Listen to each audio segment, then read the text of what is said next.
Welcome to Motivational Humanity. You are not alone. Has someone you deeply loved, someone you let all the way in, ever made you feel like you were foolish for trusting them? Not just hurt. Foolish. Because that is the cruelest part of betrayal, isn't it? It doesn't just wound you. It makes you doubt your own judgment.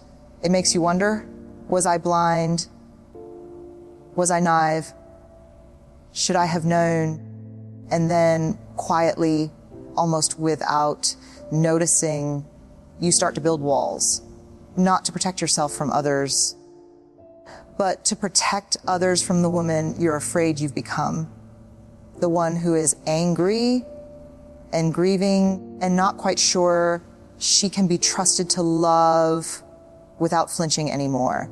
If that is you today, I want you to stay with me, because what I'm about to share with you over the next 35 minutes, it isn't a pep talk. It isn't a list of steps. It is a sanctuary, a space we are going to build together right here, where healing is allowed to be slow and imperfect and completely, entirely yours. Let's start where most healing programs are afraid to start.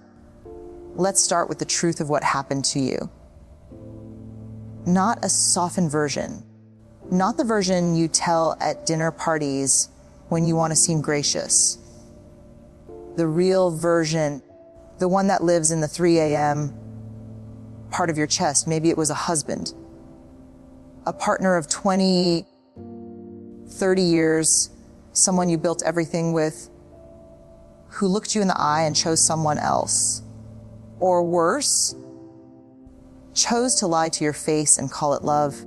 Maybe it was a child, your own child, who said things to you that cannot be unsaid. Words that landed like a verdict rather than a fight. Maybe it was a sister, a best friend of 4 decades, someone who knew your secrets, your fears, your history, and use that knowledge against you. Or maybe, and this one is the quietest kind of betrayal, maybe it wasn't one dramatic moment. Maybe it was years of being dismissed, of being talked over and minimized and made to feel that your feelings were inconvenient, that you were inconvenient. That kind of betrayal doesn't leave a single scar. It leaves a pattern. A slow erosion, like water wearing away stone, so gradual you didn't even realize the shape of you had changed. Whatever form your betrayal took, I want you to hear this, and I want you to hear it clearly. What happened to you is real. Your pain is not an overreaction. It is not weakness. It is not a character flaw. It is information, the most honest signal your soul knows how to send. And here is the first thing I want us to understand together as women who have lived long enough to know the difference between a storm and a season. Naming the wound is not the same as staying in it. Now, I want to talk to you about what betrayal actually does, not just emotionally, but neurologically. Because understanding this changed everything for me. And I believe it will change something for you too. When we experience deep betrayal, especially from someone we trusted completely, our nervous system responds the way it would to a physical threat.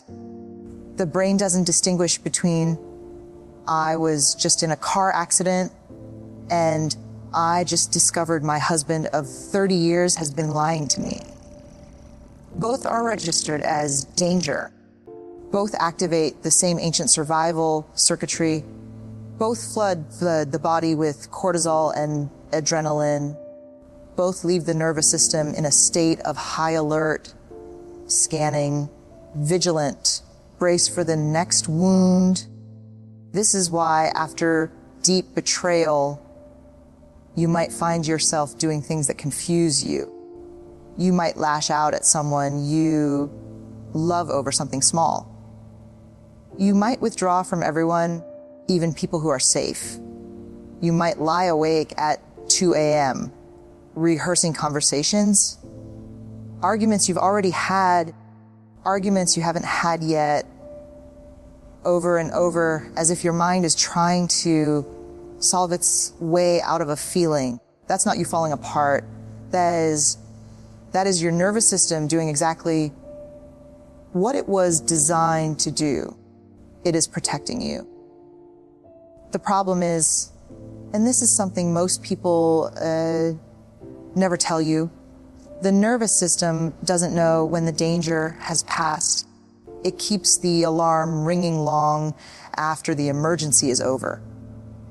And if we don't consciously, intentionally teach it that we are safe now, we stay in survival mode. And survival mode, my dear, is no place to build a life.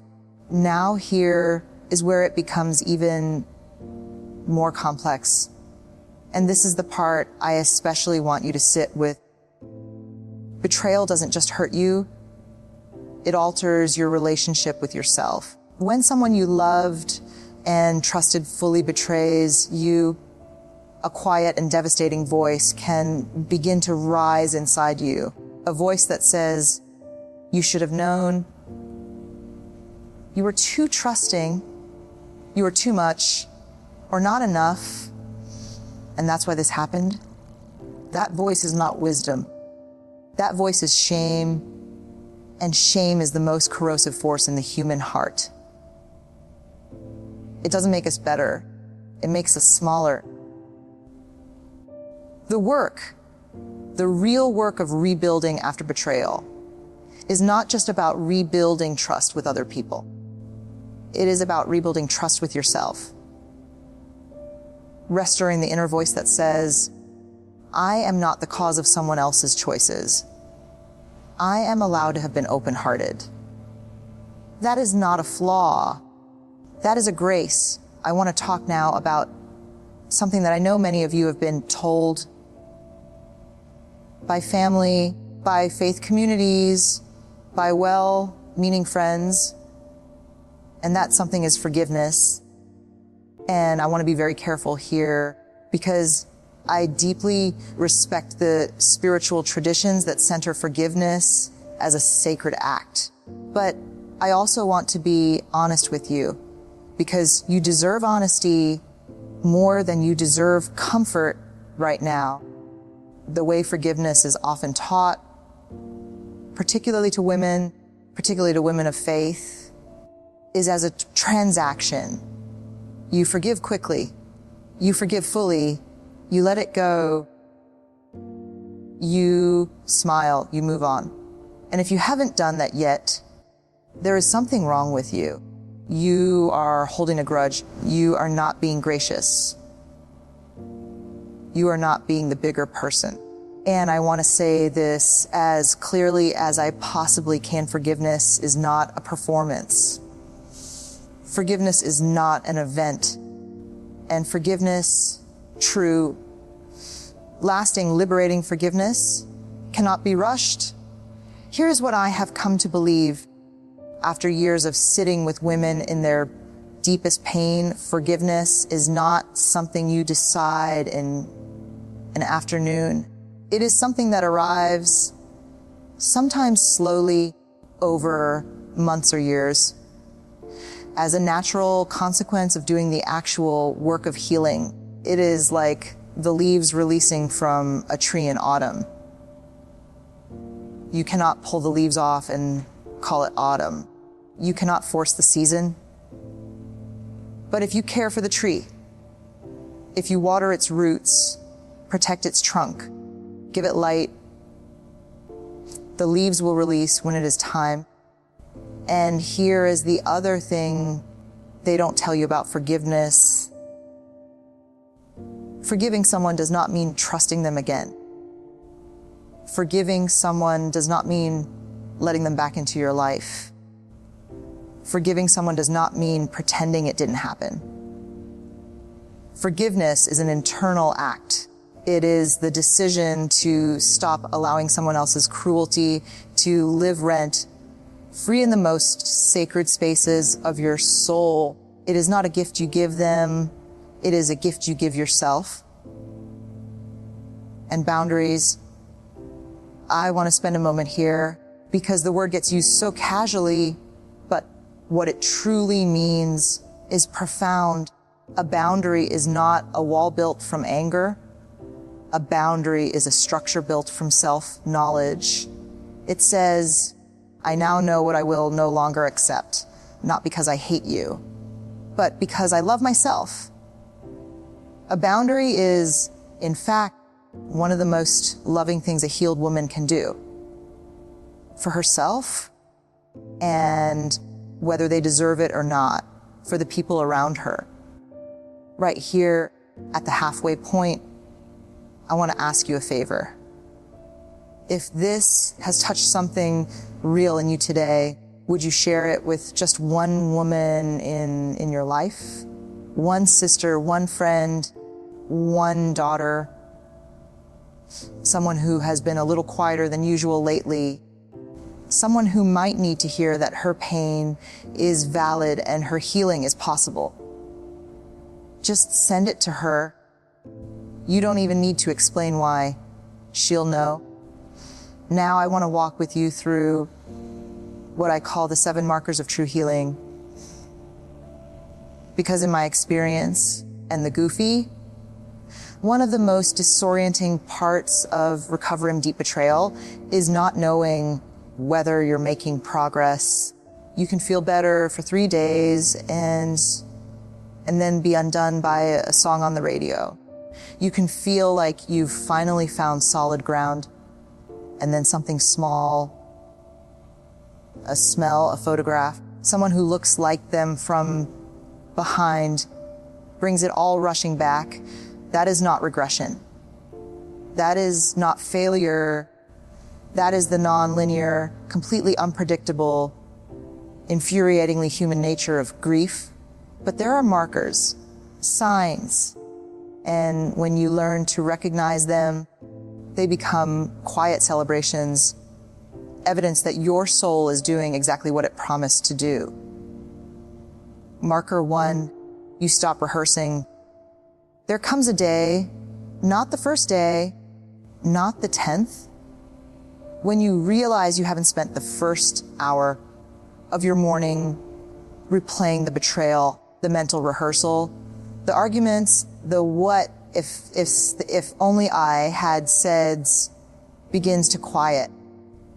Not because you've made peace with what happened, but because your mind is beginning to live in the present rather than the wound.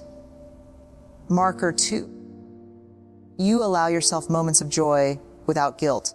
One of the strangest symptoms of deep grief is the guilt that arises when you feel happy, as if joy is a betrayal of your own pain, as if laughing means it didn't matter. When you begin to let yourself laugh again, fully, without immediately pulling the curtain back, that is healing. That is your spirit reclaiming its right to be fully alive. Marker 3, you let someone in, even just a little, not completely, not immediately, but you allow someone, a safe, trusted person, to sit near your wound without flinching. You say, this is what happened to me, and you survive the saying of it. Marker 4, you make a decision based on what you want, not what they wanted, not what anyone expects, something small, perhaps, but entirely your own.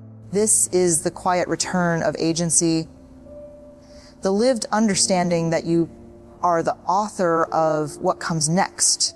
Marker 5, you enforce a boundary and you don't apologize for it. This one is enormous for women who have been taught to keep the peace at all costs. It's the first time you say, calmly, clearly, without anger, I will not accept that in my life anymore. and then stand in that truth even when it is uncomfortable. That is not harshness. That is sovereignty. Marker 6, you find meaning in the wound. Viktor Frankl, the great psychiatrist and Holocaust survivor, taught us that meaning is not something we find despite suffering. It is something we build within it. When you begin to ask not just why did this happen to me, but what is this teaching me? Who am I becoming because of this? You are no longer a victim of the story. You are its author. Marker 7, you feel the desire to be known again, not by everyone, not recklessly, but there is a quiet stirring, a whisper from the truest part of you that says, I still have things to offer. I still have love inside me. I am not finished. That whisper, my dear, is your soul beginning to trust life again. So how do we actually do this? How do we move from understanding betrayal to rebuilding from it? I want to give you 4 practices, not quick fixes, not 5-minute hacks, but genuine soul level practices that, if you return to them with patience, will begin to rebuild the inner architecture of trust. Practice. 1, the letter you never send. Get a piece of paper, not a phone, not a screen, and write a letter to the person who betrayed you. Not to send, not to show anyone, just for you. In that letter, say everything. Everything you couldn't say, didn't dare say, wish you had said. Let it be raw and imperfect and entirely honest. Then, when you are done, close the letter. You can burn it. You can bury it. You can simply fold it and put it in a drawer. What you are doing in that act is returning your experience to yourself. You are reclaiming the narrative. You are acknowledging to the most honest part of your own heart that this happened and it mattered, and you are not going to pretend otherwise. Practice 2, the body before the mind. After betrayal, the mind races. The mind analyzes and rehearses and protects. But healing enters first through the body. Every day, even for 5 minutes, I want you to sit somewhere quiet, place one hand over your heart, and simply breathe. Inhale for 4 counts. Hold for 2, exhale for 6. As you exhale, say internally, I am safe. I am here. I am enough. This is not wishful thinking. This is nervous system regulation. You are physically, biologically communicating to your body that the danger has passed. Practice 3, the witness. Find one person, just one, who can hold space for your story without immediately trying to fix it, reframe it, or silver line it.